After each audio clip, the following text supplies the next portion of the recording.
there's a choice we have. What's happening is really scary. If we get absorbed in fear, we're going to create a nightmare, particularly collectively, as you know, because it's so contagious. But if we're able to recognize the dreamlike nature, then, you know, it's as if that's what's being offered to us, to like have the recognition that we're participating in our own evolution. Because when enough of us have the recognition of the dreamlike nature and come together, you know, we can literally change the dream. And, you know, it's empirically proven in night dreams, when you wake up with your fellow dream characters and you realize what you're discovering, i.e. that you're, you know, in a dream, you can put your sacred power of dreaming, is what I call it, you know, the part of you that's dreaming the dream into materialization moment by moment. And you could get in phase with each other and you could literally change the dream. And that's evolutionary. That you can clearly see when you are lucid in your night dreams. What I'm talking about is that that's what's available to us right now as a species in the waking dream. Well, let's say we become lucid, because now we are lucid. I mean, because pretty much we're saying it's all a dream. So if I was, or we were, if the humanity was dreaming this dream of this illness, disease, whatever you want to call it, hitting every aspect of it, and we're now realizing the dream, what do we need to do to shift that dream? Right. That's a really great question, because, you know, one of the things I learned from quantum physics is that even more important than finding the right answer is asking the right question. And that feels like the right question. And you know, what I would say the first way in is to really understand the nature of the disease of Wetiko, which, you know, like I say, coronavirus is just the emanation, the superficial emanation. Wetiko means to define that as the disease of consciousness, our disconnection from ourselves and each other in the world. What Wetiko is, it's an indigenous term, and it's a collective madness. It's a psycho-spiritual disease of the soul that works through the projective tendencies of the mind in such a way that we hypnotize ourselves.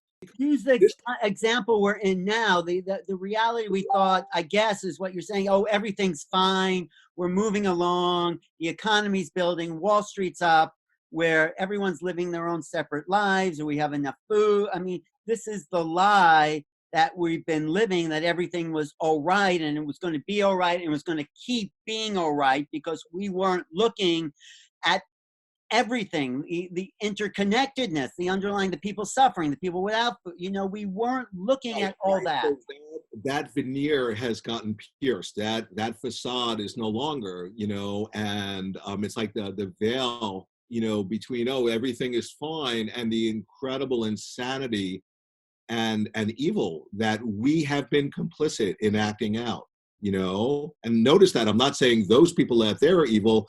I'm saying, no, if this is a dream, if there's evil happening, that they're reflecting my own evil, and I'm our dream.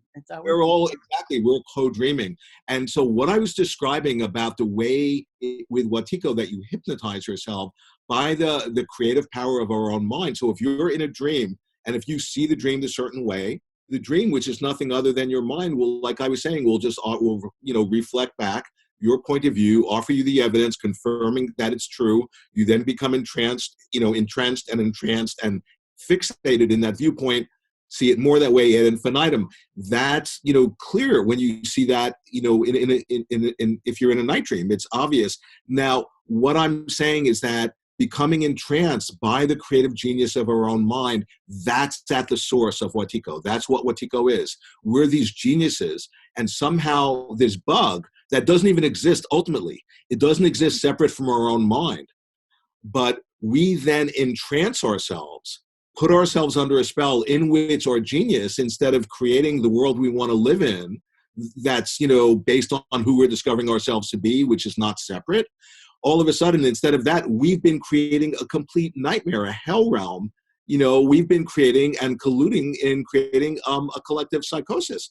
So then, here's the medicine. The medicine, one way the medicine is coming, see, in Tibetan Buddhism, there are these things called the hidden treasures, what's called terma. And it's an actual tradition in Tibetan Buddhism. And basically what it's saying is that, yeah, at certain points, like this tradition, when a particular teaching or like a message or you know, whatever, in whatever form is needed, to bring the practitioners back to balance because they've gotten one-sided, all of a sudden they will dream up a particular, this terma, this hidden treasure in the universe.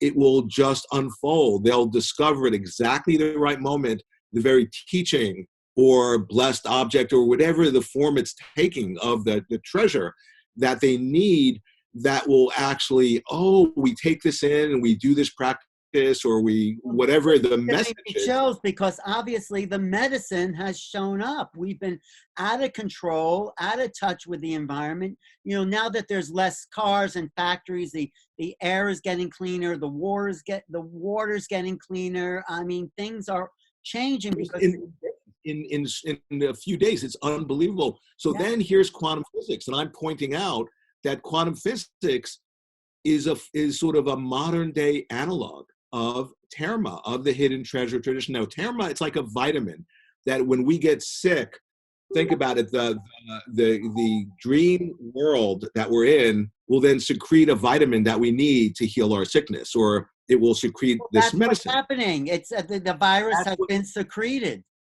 I mean, yeah, the virus has been secreted. That's one aspect of the treasure. But I'm saying quantum physics, there's a revelation that quantum physics is revealing to us, and that's a way of healing Watiko, and Watiko is the deeper illness. That's the one that's informing the coronavirus.